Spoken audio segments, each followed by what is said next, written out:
जवळपास तर पावणे 2 सेंटीमीटर. असं असं. तर हा द्वादश अंगुल प्राण बाहेर जाणे, बाहेर सोडणे, तेवढ्यापर्यंत सोडणे आणि तिथून त्याच्या पुढून परत अपानाची उत्पत्ती होते, ही संकल्पना त्यांनी सांगितली. त्याच्याबरोबर काय सांगितलं तर प्राण हा सूर्यस्वरूप किंवा उष्णताकारक आणि शरीराचं अवशोषण करणारा, अशा पद्धतीत प्राणाची रचना सांगितली. त्यातही जो रेचक सांगितलेला आहे त्याच्यामध्ये एक पहिला टप्पा आणि दुसरा टप्पा. पहिला टप्पा हा काय तर हृदयापासून ते मूर्धेपर्यंत आणि दुसरा टप्पा मूर्धेपासून नासिकाद्वारातून बाहेर, हा रेचकाच गती सांगितली. तशीच पूरकाची गती सुद्धा कशी सांगितली तर द्वादश अंकुल बाहेर पासून सुरुवात होतो, तो मूर्धेपर्यंत, मूर्धेपासून हृदयापर्यंत, बरोबर.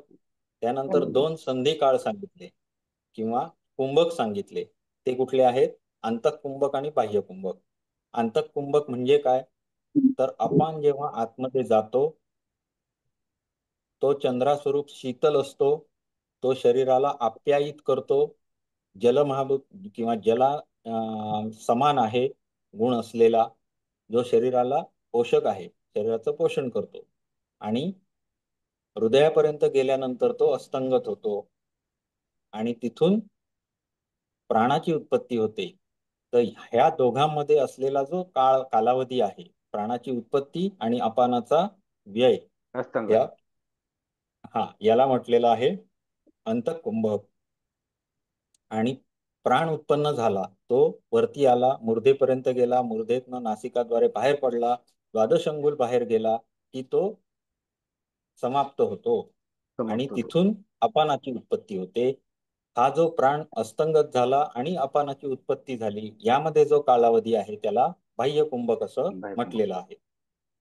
आणि ही पूर्ण प्रक्रिया अनुभवण्यासाठी त्याच्यातल्या प्रत्येक बारकाव्याला त्यांनी समजावून सांगितलेलं आहे. ज्याच्यामध्ये चंद्राचं स्वरूप दिलं, जेणेकरून शीतलता शरीरामध्ये प्रदान करणारा अपान आहे असं सांगितलं. आणि सूर्याची प्रतिमा प्राणाला दिली, जेणेकरून शरीराचं अवशोषण करणे किंवा शरीरामधल्या ज्या गतिविधी आहेत, मेटाबॉलिझम आहे, त्याला वाढवणारा, परिपाक करणारा, अशा पद्धतीत प्राणाचं वर्णन केलेलं आहे.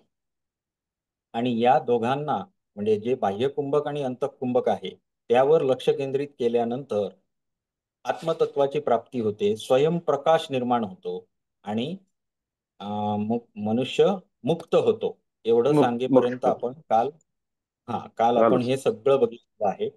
त्यात परवाच्या लेक्चरमध्ये जे झालेलं आहे ते अष्टप्राणायाम, आणि त्याची आपण PDF काल शेअर करायला सांगितलेली होती.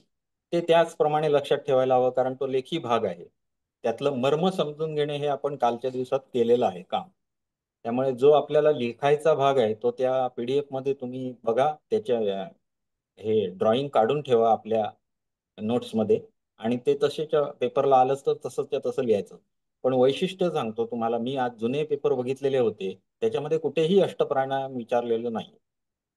योग वसिष्ठानुसार 8 प्राणायाम लिहा असं कुठेही आलेलं नाही कधी आजपर्यंत. खरं यायला काही हरकत नाही, कारण तो आहे, आपल्याला सिलेबसमध्ये आहे, येऊ शकतो प्रश्न, नाही असं नाही. ठीक आहे. आपण 45व्या श्लोकावर येऊन काल थांबलेलो होतो, बरोबर आहे सर? हो. पुढके सर. हो सर. हम्म, हो, राईट राईट. हम्म. तर कुठपर्यंत होतो आपण, तर 45वाच एकदा घेऊया. प्रयत्नपूर्वक चालेल. प्राणरूपी सूर्य का अवलोकन करना चाहिए. प्राणाचं अवलोकन केलं पाहिजे प्रयत्नपूर्वक. ही सगळी जी कथा सांगितली त्यांनी, त्या अवलोकनासाठीच आहे. तुम्ही ही कल्पना केली पाहिजे प्राणायाम करताना, की प्राणाची उत्पत्ती होते सूर्याप्रमाणे आहे, ती उष्णता निर्माण करत आहे, हे सगळ्याची आपण कल्पना केली पाहिजे. तसंच अपानाबरोबर चंद्राची कल्पना, शरीराला आप्यायित करण्याची कल्पना आपण प्राणायाम करताना केली पाहिजे, जेणेकरून वृत्ती डेव्हलप होणार नाही. शरीरामध्ये प्राणावरच लक्ष केंद्रित राहील. प्राण इथे आता अर्थ कसा घेतलेला आहे तर तो पूर्ण बाह्य प्राण आपण आतमध्ये घेतोय, आभ्यंतर प्राणाचं रूपांतर, हे सगळं त्याच्यात इन्क्लूड झालं, बरोबर. तर हम्म. असा जो प्राण आहे त्याच्यामध्ये सूर्याचं अवलोकन केलं पाहिजे. यही हृदयगत अज्ञाना अंधकार का विनाश करता है. अज्ञान रूपी अंधकाराचा विनाश करतो कोण? प्राण. अपान नाही, प्राण. प्राण करतो. आणि परितः ज्ञात हुआ उत्तम मुक्ति प्रदान करता है और इसका उदय एवं अस्त भी होता है. यानी अज्ञानियों की दृष्टि में इसका अस्त है तथा ज्ञानियों की दृष्टि में इसका उदय इसका है. उदय. ओके, म्हणजे ह्याचं हम्म. मर्म आपल्याला कळलं की ह्या ज्ञानाचं आपल्या प्राणायामाच्या ज्ञानाने आपण अज्ञान दूर करणार आहोत, म्हणजेच मुक्ती घेणार आहोत. म्हणजेच आपण जे प्राणायाम रूपी कृत्य किंवा कार्य करत आहोत त्याचं आध्यात्मिक रूपांतरण कसं केलेलं आहे हे या श्लोकामधनं आपल्याला समजलं. आता पुढे हे प्राणायामाचं स्वरूप आणखी विस्तारानं म्हणजे लोकांना पूर्ण समजेल अशा स्वरूपात पुढचे सर्व श्लोक जे आहेत ते अशाच स्वरूपाचे आहेत की जे आपल्याला हेच परत आपल्याला ठसवून देणार आहेत. त्यामुळं पुढचं आता फास्ट होईल, फार काय वेळ लागणार नाहीये. हम्म. अपानेन्दुः प्रयात्यस्तं यत्र हृत्पद्मकोटरे पदात् तस्मात् उदेत्यत्तम उदेति अंतम प्राणार्को बहिरुन्मुखाः. जिस हृदय कमल में म्हणजे हृदय कमल रूपी कोटर में अपान वायू रूप चंद्रमा का अस्त होता है. हृदयात अपान गेला आतमध्ये आणि हृदयामध्ये अस्त झाला. उस हृदय कमल रूप कोटर से बाह्योन्मुख प्राण रूपी सूर्य का अपने भीतर उदय होता है. काहीही वेगळं हम्म. सांगितलेलं नाही. परत एकदा त्यांनी समजावून सांगितलं की आतमध्ये गेलेला अपान असतो तो जिथे अस्त होतो तिथूनच पुन्हा हृदय कोटरातून प्राणाची हृदय उत्पत्ती पोटात. होते. पुढे अपाने अस्तम गते प्राणः समुदेति हृदंबुजात छायायां गलितांगायां तत्रैव आशु यथा आतपः. अपान वायु का अस्त हो जाने पर हृदय कमल से प्राण का वहां उस प्रकार शीघ्र उदय हो जाता है जिस प्रकार निशारूप छाया का विनाश हो जाने पर वहां सौर आलोक होता है. आता हे थोडस अलंकारिक हिंदी असल्यामुळं आपल्याला क्लिष्ट वाटतं पण असं काही नाहीये. काय आहे? अपान आतमध्ये गेल्यानंतर काय होतं तर लगेचच कशाचा? प्राणाचा उदय होतो. जेव्हा अपानाचा अंत होतो हृदय कमळामध्ये तिथूनच लगेचच प्राणाचा उदय होतो. प्राण हा कशारूपी आहे? सूर्यरूपी. आणि अपान हा सूर्य. चंद्ररूपी चंद्ररूपी. आणि त्याच्याबरोबर असणारा अंधकार. पण निशारोप. प्राणाबरोबर असणारा प्रकाश. बरोबर. प्रकाश. तर हा जो प्रकाश आहे तो अशा स्वरूपात समजा की जसं रात्रीचा अंत करण्यासाठी सकाळी सूर्य उगवतो. आता यात एक छुपी गोष्ट कशी आहे तर यामध्ये संधिकाळ हा सुद्धा समजून घेण्यासारखा आहे. संधिकाळ आपले जे आहे सूर्याचा उदय होण्याचा काळ म्हणजे रात्र संपलेली आहे आणि दिवस अजून यायचा आहे. हा जो काळ आपण हो. म्हणतो तो संधिकाळ. तसाच दिवस संध्याकाळ. संपतो आहे आणि रात्र यायची आहे असा जो मध्यकाळ आहे तो संधिकाळ तो आहे. पण संध्याकाळ. आणि याच्यावर आपल्याला लक्ष केंद्रित करायला सांगितलेलं आहे. इथे हे कुंभक. जे पद आहे या पदामध्ये आपल्याला काय होतं? मोक्ष प्राप्ती होते. त्यामुळे ह्या उदाहरण देताना त्यांनी असं स्वरूपात उदाहरण दिलं की निशारूप छाया का विनाश हो जाने पर सौर आलोक होता है. आलोक म्हणजे जनन किंवा उदय. उदय. उदय. हम्म. प्राणे त्वस्तं गते बाह्यात अपानः प्रोदितः क्षणात आतपे परितो नष्टे छाये वा अनुपदम तथा.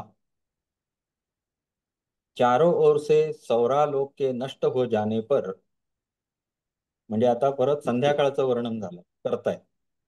सौर आलोक का नष्ट हो जाने पर नष्ट जिस होणार. प्रकार उसके पीछे क्षण भर में ही छाया रूपी अंधकार का उदय हो जाता है उसी प्रकार प्राण रूप सौरलोक का अस्त हो जाने पर क्षण भर में ही बाहर से अपान का उदय हो जाता है.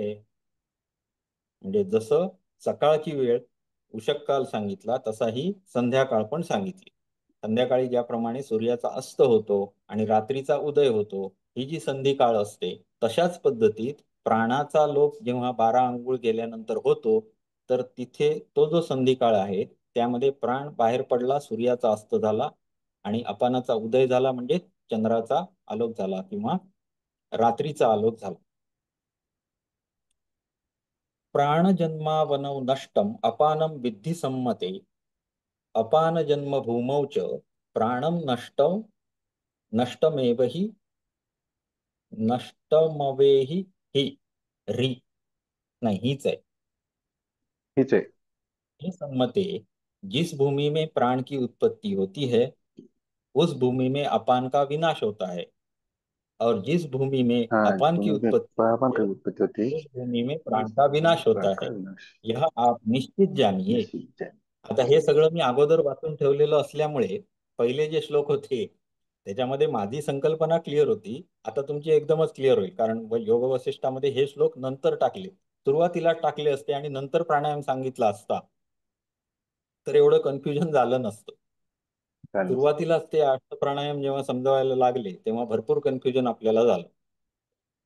इथे बघा आता हे श्लोक कसं आहे, तर ज्या भूमीत प्राणाची उत्पत्ती होते त्या भूमीमध्ये अपानाचा अंत होतो, म्हणजेच अंत हृदयाकाश. होतो. आणि ज्या भूमीमध्ये अपानाची उत्पत्ती होते तिथे प्राणाचा तिथे अंत प्राणाचा होतो, बाह्य ते 12 अंगुल जाळा. बाहेर बाहेर. यह आप निश्चित जानिए. पुढे, अस्तंगतवती प्राणे तू अपाने अभ्युदयोन्मुखे बहिः कुंभकम आलंब्य, आलंबन विषय सांगतायत, चिरम भूयो न शोच्यते,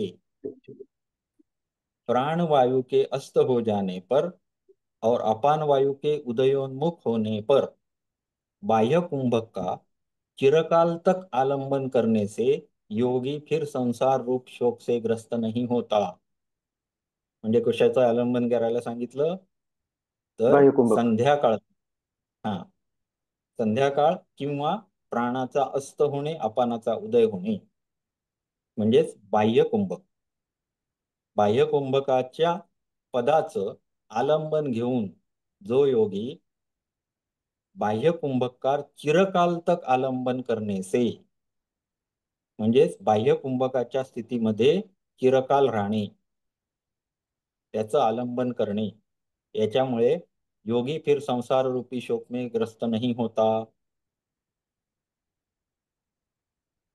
पुढे, अपाने, आता इथे पण तसंच असणार, परत हम्म. आतमध्ये असणार, म्हणजे अंतःकुंभक असणार. बघू आता काय सांगतात. अंतकुंड. अपान संगते प्राणी किंचित किंचित अभ्युदयोन्मुखे, अभ्युदय उन्मुखे. हा, अंतःकुंभक कपालम अंतःकुंभकम आलंब्य, अंतःकुंभकाचं आलंबन घेतल्यानंतर चिरम भूयो न शोच्यते, सेम, अपान वायु के अस्तंगत होने पर और प्राण वायु के उदयोन्मुख होने पर त्यांनी भीतरी कुंभक का चिरकाल तक आलंबन करने से योगी पुनः इस संसार रूप में शोक से ग्रस्त नहीं होता. पुढे, प्राण रेचक दोन्हीचा परिणाम एकच आहे. आलंबन, हा, दोन्हीचा बी परिणाम एकच आहे, फल एकच आहे दोघांचंही. एकच आहे. हा, दोन्हीचा परिणाम एकच आहे. म्हणजेच त्यांनी काय सांगितलं, तर बाह्य कुंभक आणि अंतःकुंभकावर तुम्ही अंतकुंभकाचे. लक्ष केंद्रित करा. या पदाची तुम्हाला अनुभूती आली की तुम्ही प्राणायाम साध्य केला, संसार रूपी शोकातून मुक्त होणार. मुक्त झाला.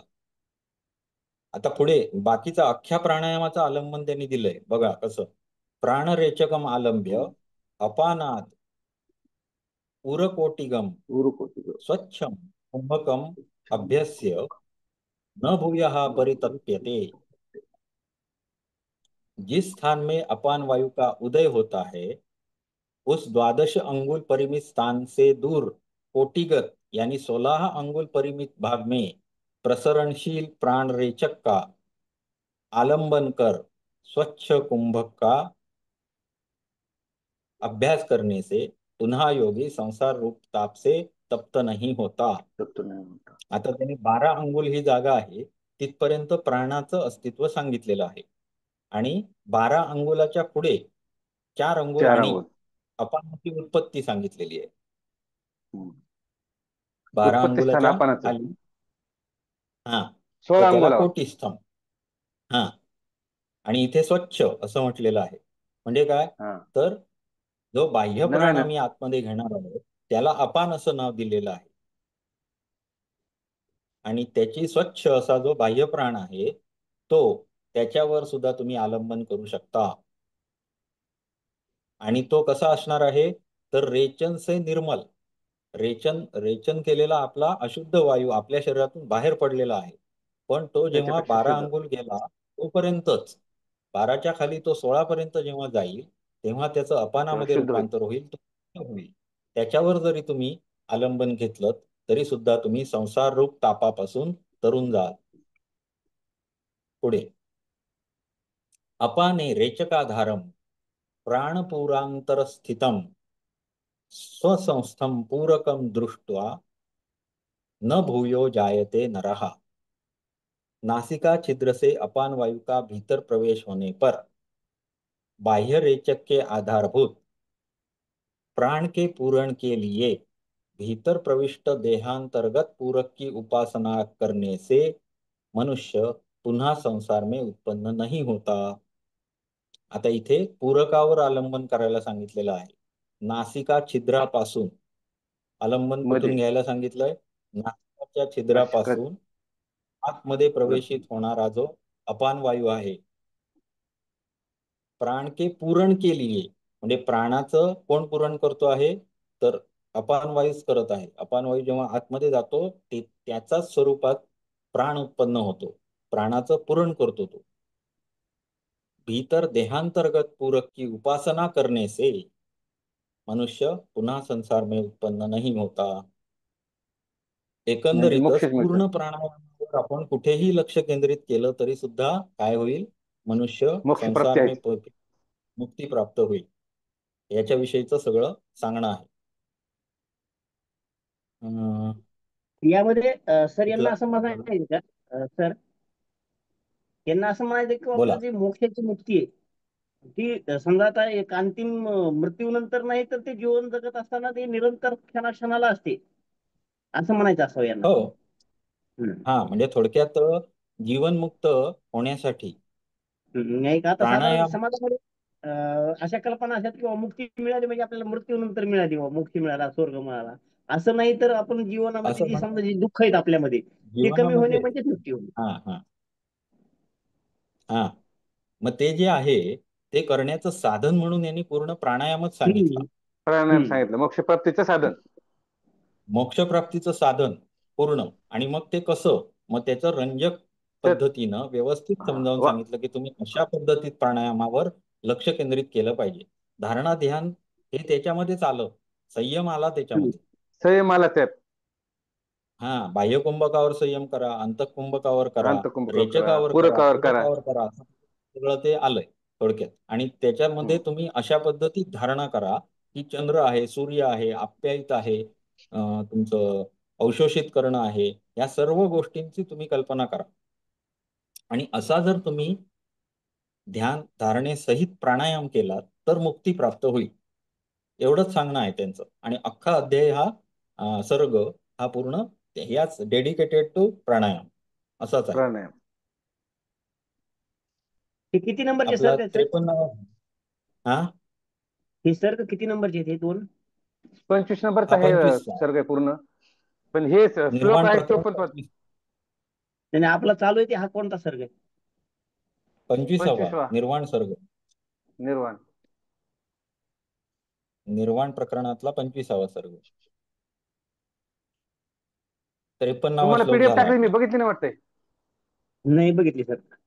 मराठी करून टाकली ती सरनी, इंग्लिश टाकली का रात्री, त्याचं मराठीत रूपांतर करून पीडीएफ टाकली तुम्हाला मी. ओके, पहा तुम्ही आता आज. हम्म. चला 54व्या जाऊया श्लोकावर. हो हो जी. प्राणापाना प्राणापान अनुभवंतर्यत्रेतौ विलयम गतौ तद आलंब्य पदम शांतम आत्मानम न अनुतप्यते।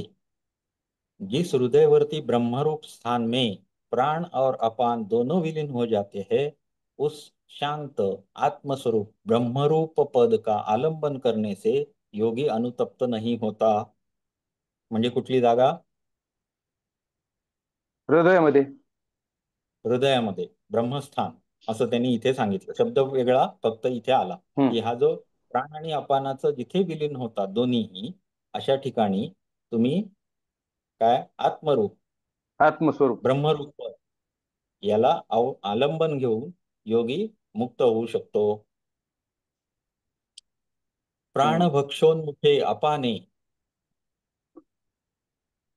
देशम कालम च निष्कलम विचार्य बहिरंतर्वा न भूयः परिशोच्यते। परिशोच्यते.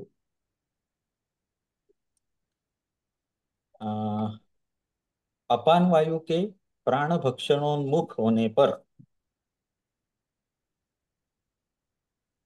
म्हणजे कुठे? बाह्य कुंभक. जेव्हा प्राण बाहेर येणार तो कशात जाणार? अपानामध्ये विलीन होणार. बरोबर आहे? हा, म्हणजे बारा बरोबर आहे. अपान बारा हा अंगुल भक्षण. 12 अंगुल पुढे हा नासिका मार्गाच्या. हा हा हा. आणि अपान हा भक्षणोन्मुख आहे प्राणाला, तिथे बाहेर 12 अंगुल बाहेर. हो. भक्षणोन्मुख होने पर बाहर यानी प्राणलय के अधिष्ठानभूत चैतन्य में, म्हणजे बाह्य चैतन्यामध्ये, और भीतर यानी प्राण निर्गम के अपादानभूत चैतन्य में बाद द्वारा देश काल और उनमें रहने वाले समस्त पदार्थ निरवयव चैतन्यात्मक ब्रह्मरूप ही है, ऐसा विचार करने से मनुष्य फिर शोक का भागी नहीं होता। काल जी मी तुम्हाला संकल्पना सांगितली की संपूर्ण जगत हे काय आहे? संविद आहे, ज्याची उत्पत्तीच ही मनापासून झालेली आहे. आभासी. हा, आभासी. आभासी आहे. हा, संविद आहे, आभासी आहे. आणि याची उत्पत्ती ही ब्रह्म या एकमेव पदार्थापासून झालेली आहे. एकच तत्व मानलेलं आहे. आणि हे जेव्हा तुम्ही आलंबन स्वरूप घ्याल त्यावेळी तुम्हाला समजून येईल की देश काल ह्याची बाधा त्याला नाही. त्याच्या व्यतिरिक्त अशा अशा पद्धतीत रहने वाले समस्त पदार्थ निरवयव चैतन्यात्मक ब्रह्मरूप ही है। बाहेरचे सगळे पदार्थ आणि आतला सुद्धा, आतले म्हणजेच आपले सगळे अवयव, आपलं शरीर, हे सुद्धा जगतच आहे. बरोबर आहे? मग ते सुद्धा हो. ब्रह्मरूपच आहे आणि बाहेर बाहेर सुद्धा सर्व ब्रह्मरूपच आहे, असं दोघांमध्ये एकही भाव तुम्हाला जाणवला लागेल. कारण सुरुवातीला आपण हे श्लोकामध्येच बघितलेलं होतं की आतमध्ये आणि बाहेर चैतन्य भाव आहे अशी कल्पना करायला आपण केली पाहिजे. कल्पना ही जी आहे ही सगळ्या उपनिषदामध्ये सुद्धा हे वर्णित आहे.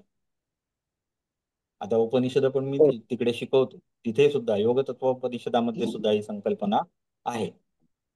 तर सर्व गोष्टींमध्ये आत्मभाव बघणे, आत्मभावाने बघणे, ही जी संकल्पना आहे ती ही संकल्पना आहे.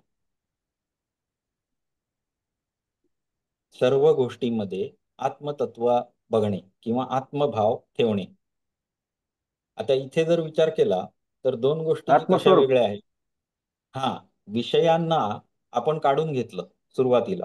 कसं? तर संयमाद्वारे आपण फक्त प्राणायामावर संयम केला आणि तिथे आपल्याला सुरुवातीला सांगितलं की विषयांपासून परावृत्त व्हायचं आहे, म्हणजेच काय करायचं आहे? प्रत्याहार करायचा आहे आणि हो. प्राणायाम करायचा आहे. पण प्राणायामाद्वारे जेव्हा तुम्ही प्राणायाम करण्यामध्ये हळूहळू प्रगत व्हा, तेव्हा काय कल्पना आहे? आलंबन कसं आहे? तर ब्रह्मरूपच सर्व गोष्टी आहेत. म्हणजे तुमच्या विषयांचं स्वरूपच बदललेलं आहे. इथे इथे विषय जे येतील ते आत्मरूपच असतील. प्रत्येक विषय हा. हा ब्रह्म, सगळ्या गोष्टींमध्ये एकच चैतन्य भरलेलं आहे, अशा पद्धतीत विषय आतमध्ये जातील.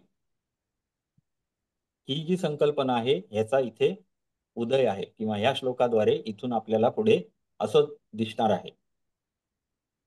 पुढे अपान भक्षण परे प्राणे हृदि तथा बहिः देशम कालम च संप्रेक्ष न भूयो जायते जनाः.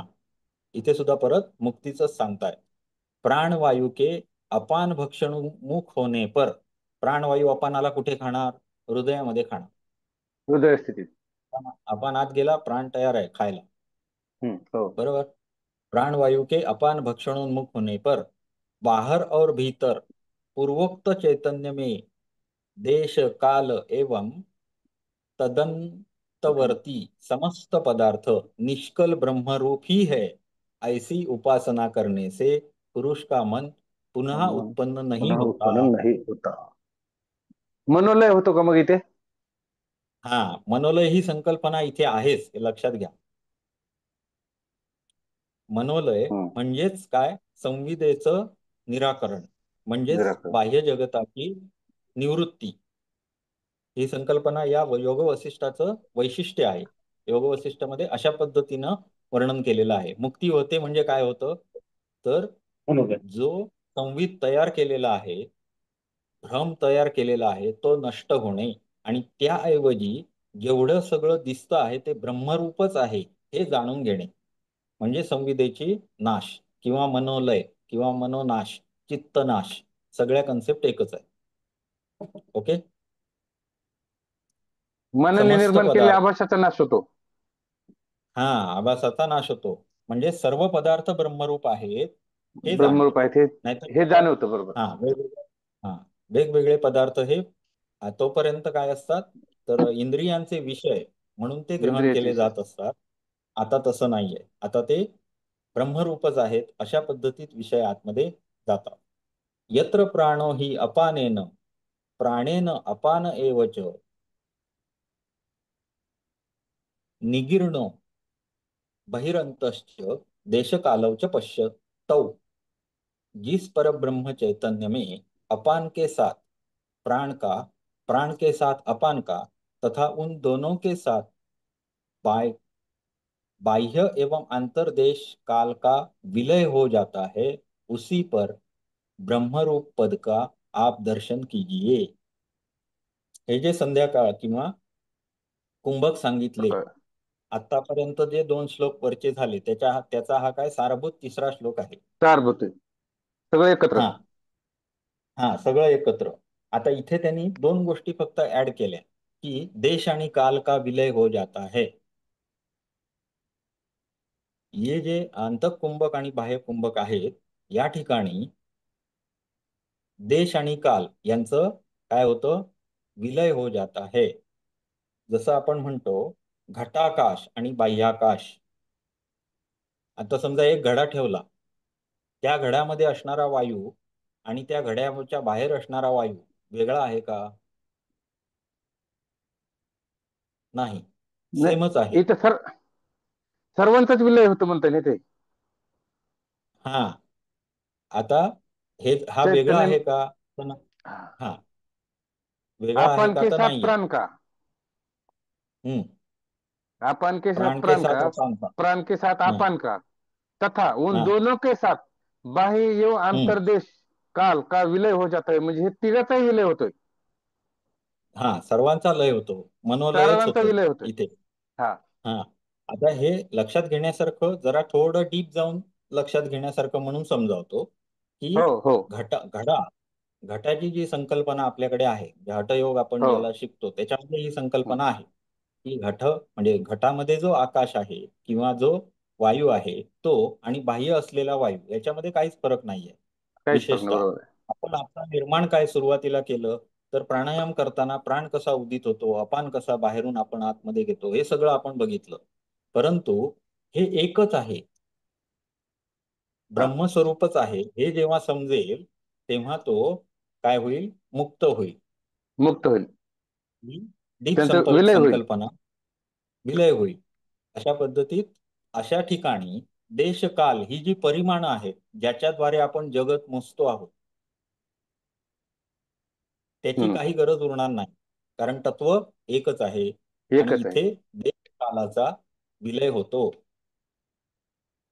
यापेक्षा ती वस्तू वेगळी आहे असं आपण कशाने समजतो? परिमाणांद्वारे. हो. बरोबर आहे. परंतु सर्वच वस्तू ब्रह्म आहेत अशी जाणीव झाल्यानंतर ह्याची काही गरजच उरत नाही. जगत हे नाही, मिथ्या आहे आणि हे मिथ्या समजून आहे. येतं. हे समजून आल्यामुळे विलय हो जाता है. पुढे क्षणम अस्तंगत प्राणम अपानोदय वर्जितम अयंतम अयंत सिद्ध बाह्यस्थम कुंभकम तत्पदम विदुः। जिस समय अपान के आविर्भाव से वर्जित प्राण अस्तंगत हुआ रहता है, मग प्राण अस्तंगत कुठे होणार? बाहेर, 12 अंगुल। बाहेर। उस समय किसी प्रकार के यत्न के बिना सिद्ध हुई बाह्य जो कुंभक अवस्था है, उसी को योगी लोग तत्पद कहते हैं। बाह्य कुंभकाला तत्पद असं म्हटलं जातं।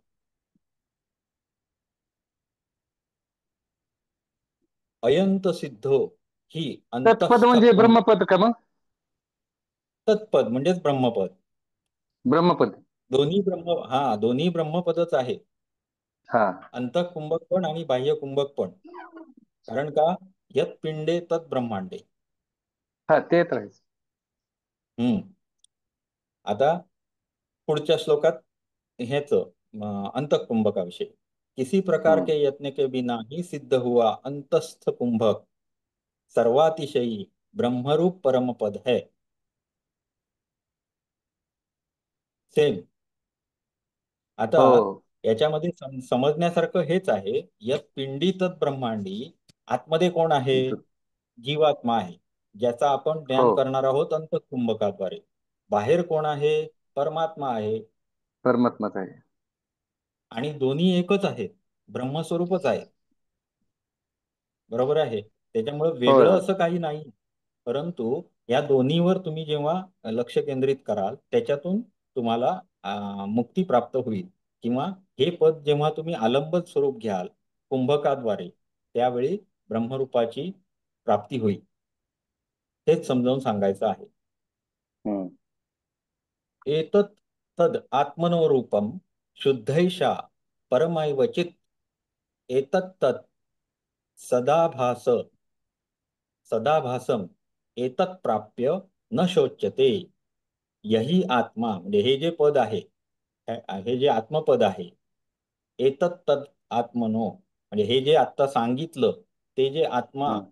असली स्वरूप त्याचं, यही आत्मा का असली स्वरूप है और यही अशेष मलों से निर्मुक्त चंद्र सूर्य आदि प्रकाशमान पदार्थों की प्रकाशक परम चित है। यही तत्त जागतिक पदार्थों का अवभासक प्रकाश है और इसी को प्राप्त कर मनुष्य शोकग्रस्त नहीं होता। आहे सिंपल का वर्णन करायला पाहिजे? जे आत्मपद आहे तेच प्रकाशरूपी आहे। हम्म. जोपर्यंत निर्मल आहे तेच. चेतना नाही तोपर्यंत प्रकृती काय करू शकेल का? तर नाहीये।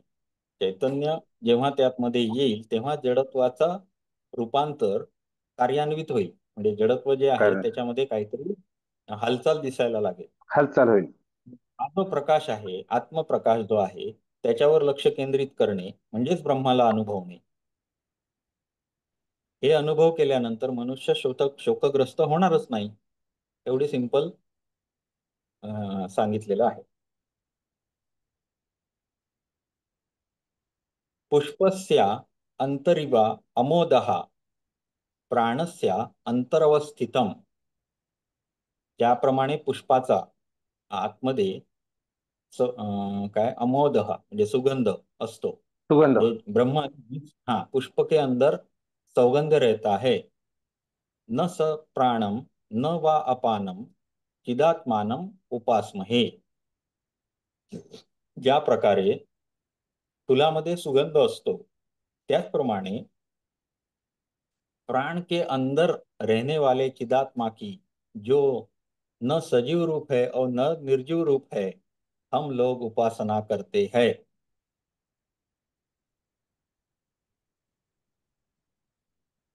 आता इथे चिदात्मानम उपासमहे, इथे कुठे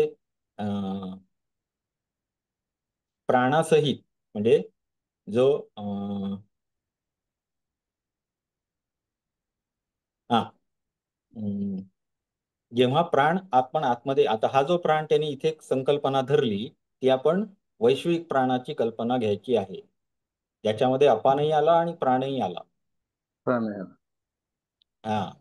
आता याच्यामध्येच चिदात्म्याची जो संकल्पना करतो, म्हणजेच प्राणायामासहित जो कुंभकावर लक्ष केंद्रित करून आत्म्याची जाणीव करून घेतो, असा जो आहे तो, म्हणजे अशी उपासना केली पाहिजे. याच्यामुळे काय होईल, तर चिदात्मा जो सजीव रूप, न सजीव रूप और न निर्जीव रूप है, ब्रह्म रूप ही है, हम्म. हा, असा जो आहे तो आपल्याला समजेल, अशाची आपण काय ते केली पाहिजे, उपासना केली पाहिजे. उपासना केली पाहिजे. हा. म्हणजे थोडक्यात सांगायचं म्हणजे प्राणस्य. फुलामध्ये जसा सुगंध असतो, तो निर्जीवही नसतो हा. आणि सजीवही नसतो. अगदी त्याप्रमाणे हा. प्राणामध्ये पण आपला ब्रह्मरूप आहे, तो निर्जीवी नाही सजीव नाही, आज त्याची उपासना करायला सांगितली. हा. हा. आता तुम्हाला ह्याच्यात हे म्हणजे हे देण्याची कारण काय, फुलामध्ये सुगंध हो. ही उपमा देण्याचं कारण काय, तर कारण ते जे निर्जीवही नाही आणि सजीव ब्रह्मपद नाही हे आहे, सांगण्यासाठी. हा, किंवा ब्रह्मपद जे आहे ते ते तसं अनिर्वाच्य आहे. आहे. हा, हा, ब्रह्मपद तसं आहे अनिर्वाच्य सुगंधासारखं. आहे. हा, म्हणजे त्याला काही आपण आपल्या इंद्रियांनुसार अनुभवू शकत नाही म्हटल्यानंतर त्याचं वर्णन सुद्धा आपल्याला करता येत नाही, करता शब्द येत नाही. अपुरे पडतात. हम्म. म्हणून मग त्याला सांख्यामधील काहीतरी पुरुष. उदाहरण देण्यासाठी, जसं अंतर्भूत एखादी गोष्ट असते तसं अंतर्भूत आहे हे तुम्ही समजून घ्या, असं ते त्यानं वर्णन करून सांगितलंय. पुढे, जलस्य अंतरिवा आस्वादम अपानस्य अंतरस्थितम न सत्प्राणम न वा अप्राणम चिदात्मानम उपासमहे. ज्याप्रमाणे जलामध्ये मधुरता असते, आता ही मधुरता आपण वर्णन करायची, दाखवायची कशी, ही मधुरता जलातली नाही शक्य, मग ती अनुभवावी लागते. तसा अनुभव घेणे आवश्यक आहे. आता हा जलाची जर उपमा, पहिल्यांदा सूर्याची उपमा दिली उष्णतेची, कारण आपण प्राणाशी संबंधित बोलतो आहोत. आता अपानाची उपमा दिली, ज्याच्यामध्ये जलाची उपमा आहे, बरोबर आहे. जलाची. हम्म. मग जलामध्ये काय आहे, तर माधुर्य जसं आहे जलामध्ये, तसं चिदात्माची अवस्था किंवा चिदात्मा हा असतो, आणि तो सजीव किंवा निर्जीव नाही, तर तो ब्रह्मरूप आतमध्येच अस्तित्वात आहे. हम लोग उपासना करते हैं. आता ही उपासना म्हणजे काय, तर अष्ट प्राणायामाची उपासना, अभ्यास जो दिला त्यांनी, तो प्राणायाम कसा करायला सांगितला, तो उपासना आहे, ती करायची आहे आपण, बरोबर. त्या उपासना ही आपण आता काय करत आहोत, तर हे करत आहोत, हे त्यांनी समजावून सांगितलं. असा जर तुम्ही प्राणायाम केलात तर ती उपासना होईल, आणि ती या ब्रह्माची कशी उपासना आहे हे ते सांगतात. हम्म.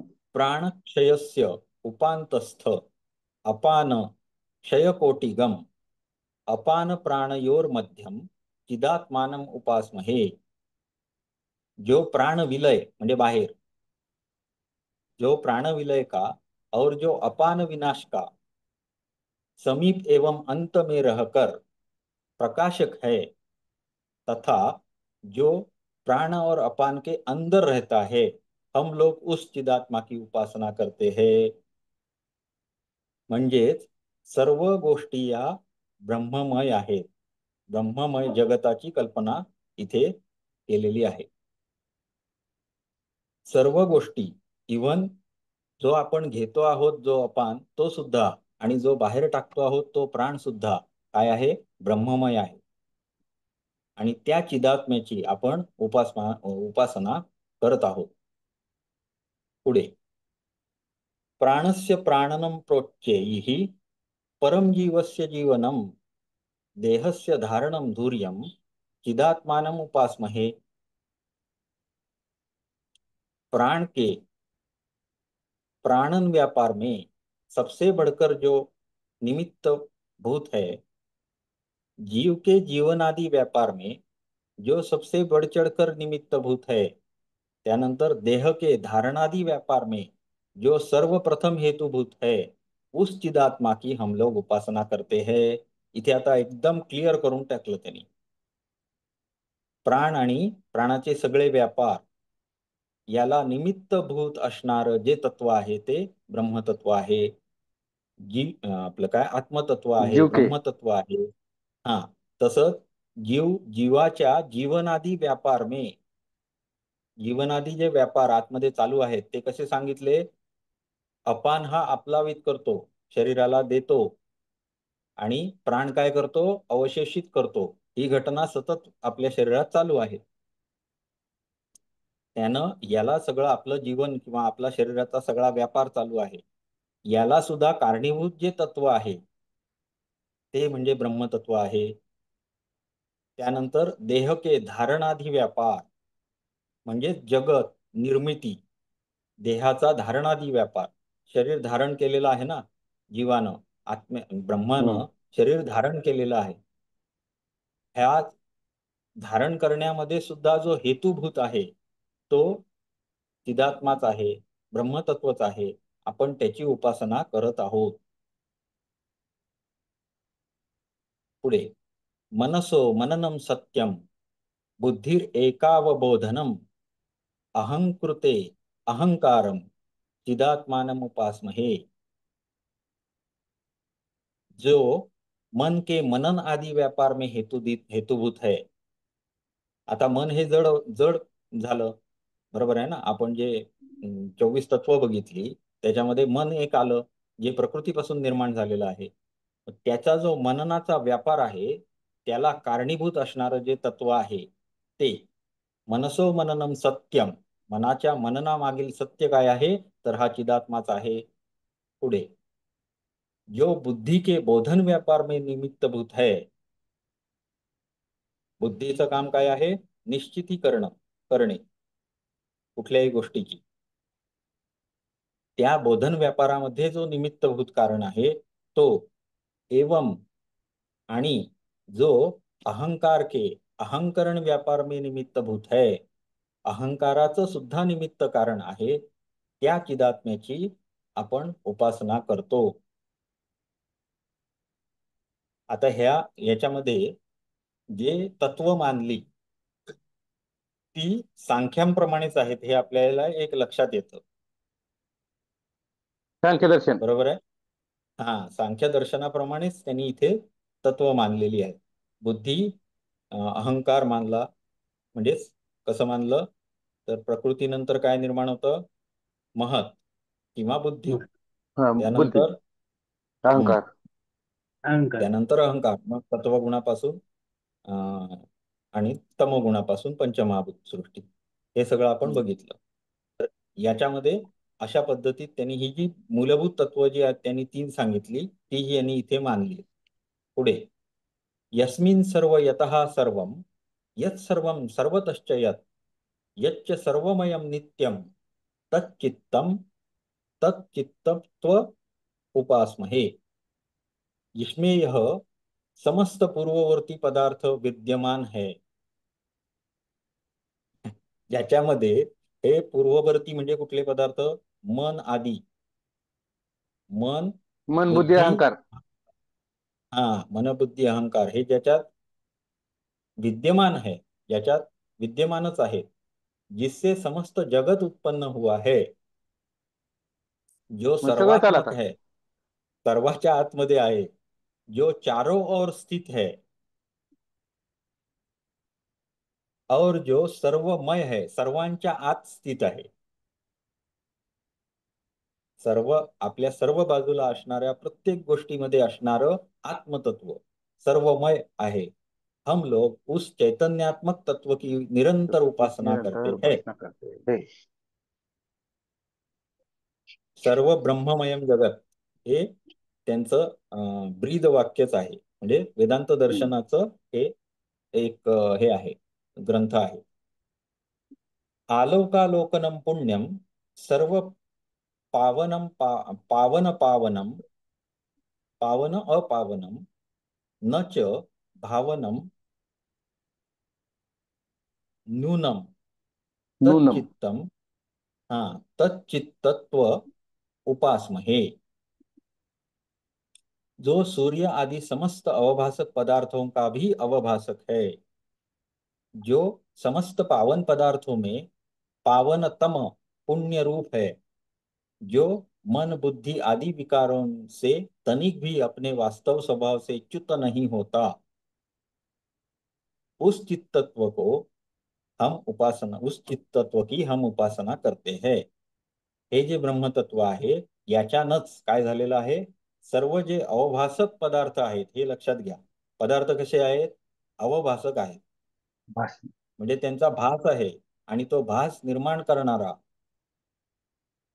जो अवभासक आहे, तो कोणी हे सगळं केलेलं आहे, तो समस्त पदार्थों में पावनतम पुण्य रूप है, जो मन बुद्धि आदि विकारों से तनिक भी अपने वास्तव स्वभाव से च्युत नहीं होता. म्हणजेच काय, फक्त द्रष्टा आहे, त्याला आपल्या कुठलंही ह्याच्या स्वभावाशी ढळत नाही. हा तो काय म्हणतात त्याला, अपने स्वभाव से च्युत नहीं होता, म्हणजे त्याला कुठल्याही आढळ आहे, ढळत नाही. सुख दुःख परिणाम, हा सुख दुःखाचा परिणाम त्याच्यावर होत नाही. तो फक्त काय आहे, द्रष्टा आहे, निर्विकार आहे. पुढे, उस चित्त तत्व की हम उपासना करते हैं.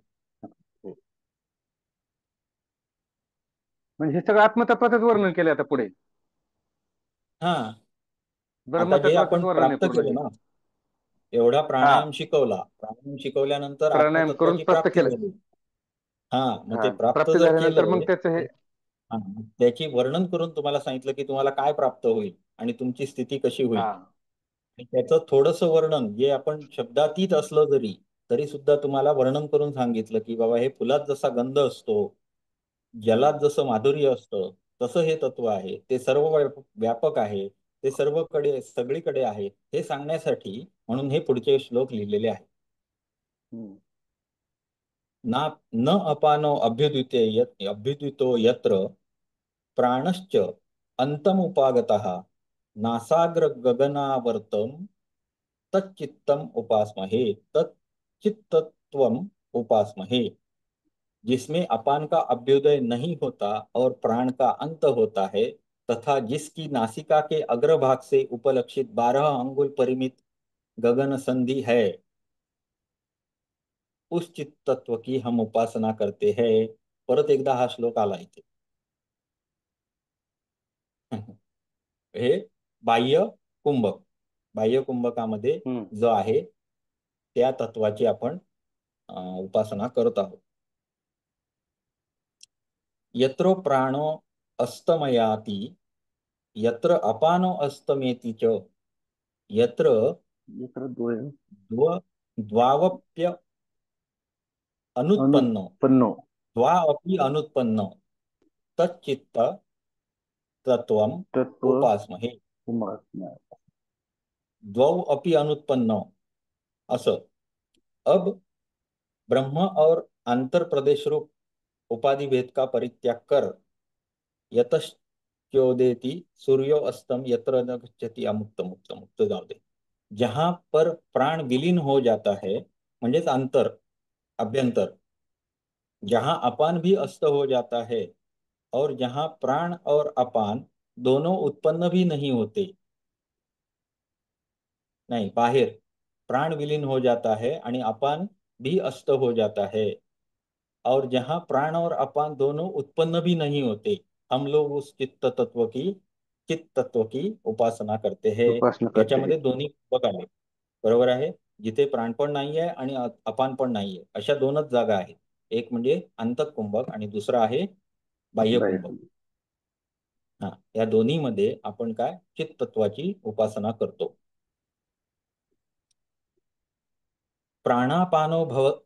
प्राणापानोद्भव स्थाने बाह्याभ्यंतरमास्थिते ये द्वे योगी पदाधारस तच्चित्तत्व उपासमहे. हे दोन जागा आहेत. योगी पदाधार, योगी पदाचे आधार दोन जागा आहेत. कुठल्या? तर प्राणापानो उद्भव स्थानी, प्राणाचं उद्भवस्थान आणि अपानाचं उद्भवस्थान. अपानाचं उद्भव. हा, बाह्य अभ्यंतरम अस्तिते, जे एक बाहेर आहे आणि एक आत आहे, एक आता या आहे. दोन्हीच्या ठिकाणी, हा, म्हणजेच दोन्ही कुंभ, उन दोनों के अधिष्ठानभूत चित्त तत्व को हम उपासना करते हैं. पुढे, प्राणापानोद्भव स्थाने बाह्याभ्यंतरम नाही, हे झालं आपलं. प्राणापान रथारूढम प्राणापानम मन रथारूढम अनावृतम यत् शक्तिरूपम शक्तीनां तच्चित्तत्वम उपासमहे. जो प्राण और अपान रूप रथ के ऊपर आरूढ़ होकर परिच्छिन्न होता हुआ प्राण और अपान की शक्ति स्वरूप हो जाता है, एवं अन्यान्य चक्षु आदि करणों में स्थित शक्तियों का भी जो शक्ति स्वरूप है, उस चित्त तत्व की हम उपासना करते हैं. आता इथे प्राण आणि अपानाचं मूलभूत तत्व काय आहे?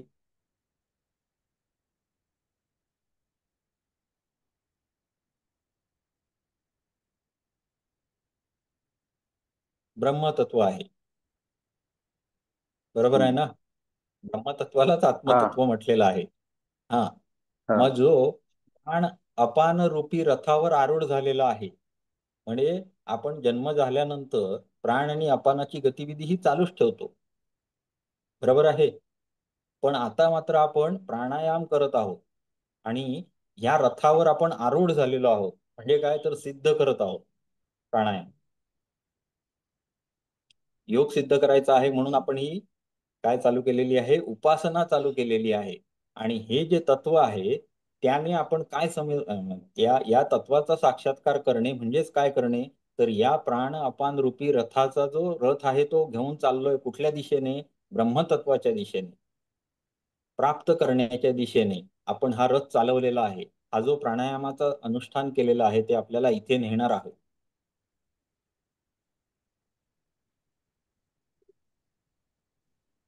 प्राणापानाची शक्ती स्वरूप हो जाता है. प्राणापानाची शक्ती म्हणजे कोण? तर ब्रह्मतत्व. प्राणापानामध्ये ब्रह्मतत्व, शक्ती कोणापासून आहे? ब्रह्मतत्वापासून आहे. ब्रह्मरूप ब्रह्मतत्व. हा. त्याचप्रमाणे अन्यान्य चक्षु आदि करणों में स्थित शक्तियों का भी जो शक्ती स्वरूप है. आता जी पृथ्वी आपली सृष्टीची प्रक्रिया सांगितली त्याच्यामध्ये ज्ञानेंद्रिय त्यांच्या आधी कोण असतात? पंचमहाभूतांच्या आधी कोण असतात? तन्मात्रा. तन्मात्रा, हा, पंचतन्मात्रा. हा, त्यांच्या आधी मन, बुद्धी, अहंकार. हा, आणि त्याच्याही आधी पुरुष मनाच्या अगोदर बुद्धी. प्रकृती आणि नंतर हा, पुरुष. बरोबर. हा, म्हणजे ह्यांना निर्माण करणारं तत्व हे ब्रह्मतत्वच आहे असं ह्यांचं म्हणणं आहे. त्यांनी दोन पदार्थ मानलेले नाहीत, लक्षात घ्या. पुरुष वेगळा हा, आणि एकच मानलंय. हा, एकच मानलेलं आहे. एकच मानलंय. इथं पुरुष प्रकृती मानलं नाही त्यांनी, एकच मानलंय इथं ब्रह्मतत्व. एकच मानलेलं आहे, परंतु प्रक्रिया मात्र सांख्यांप्रमाणेच सांगितली असं मला हा, म्हणायचं प्रक्रिया आहे. ती सांगितली. प्रक्रिया ती सांगितली. सृष्टी प्रक्रिया, हा, सृष्टी प्रक्रिया सांख्यांप्रमाणेच सृष्टीचा सर्ग सांगितली. तोच आहे. हा, आता जी आपली चक्षु आदी उपकरणं आहेत म्हणजेच आपले इंद्रिय आहेत इंद्रिय. त्यांच्या, हा, त्यांच्या अधिष्ठान रूप, त्यांच्या शक्ती स्वरूप, त्यांची शक्ती म्हणून जे काही आहे ते तत्व ब्रह्मस्वरूप आहे. त्याची आपण काय करत आहोत? उपासना करत आहोत. उपासना. डाळिंबे सर आले का बघा? आले सर. ठीक आहे, आपण आज इथे थांबूया. 8:02 झाली. 71व्या श्लोकावर आहोत. हे आपलं कुडके सर. 4 श्लोक राहिले ते सर. होस्ट करा सर, होय. मला होस्ट करा. हा, चालेल. होस्ट करा, तुम्ही होस्ट आहे. हो, हरिओम. होस्ट करा. करतो सर.